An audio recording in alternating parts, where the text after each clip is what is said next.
2004 is just in that real sweet spot of the most awkward early 2000s decade. Jennifer Hawkins has just won Miss Universe. Shannon Knoll had just been robbed in the first season of Australian Idol. He's a bit cooked now. Von Dutch. Von Dutch, butterfly clips. Frosted Tips. If you had a flip phone, you were like pretty much a millionaire. If you had the Dolce & Gabbana Motorola Razr. Are you triggered? Is this the most cultural segment on the mix? I think it is. I think it might be. Yeah. I've drank tinnies till I've spewed, got my lower back tattooed. I've done a bucket bong or 7 in my time, but I want more than this shitty town can offer.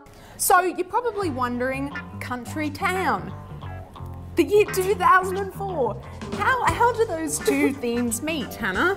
That's a really good question, Eliza. I would say they meet because it's our lived experience. And we're choosing to express those things through the form of a musical. Yarramadoon, what don't you love about Yarramadoon?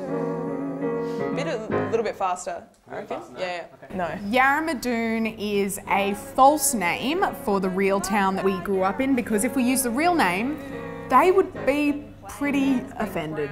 So basically Yarramadoon the musical is about the worst semi-rural fictional Australian town and the different sort of characters that live there. Goodbye to the bloke where I slowly die and breed with Fago in our veins, trampled by a feminist stampede. But we also wanted to kind of think about and talk about this idea of Australiana and the country that is so unrealistic. Like, do you actually want the guy who sat under the tree in Waltzing Matilda, the swag man kind of thing? Do you actually want to meet that guy? Well, you do get to meet him in Yarramadoon the musical. Also, it's nothing like where we grew up, really. No. It's this heightened fictional version. Well, most days I just stare out into the distance, wondering what I'm gonna do with my life. It's that thing of going, if I go to the city and I get a job at Gloria Jean's,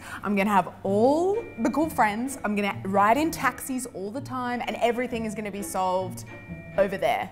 Riding in a taxi with a handbag on my knee. It's fancy with diamantes. It says bonjour from Paris. So our musical education runs very far and deep into our history in the country. We discovered a tape of a junior school production that we did way back in the day called The Kookaburra That Stole the Moon. Beautiful production, don't know if you caught it. My part was the Kookaburra. And I played a snake.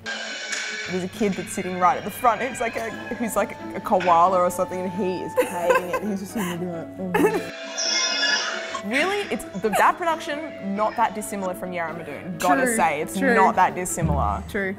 I am a lonely ibis.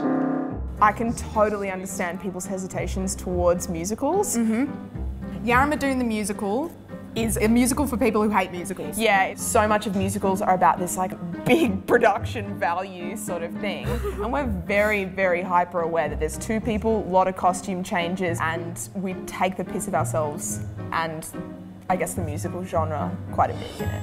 It's gonna be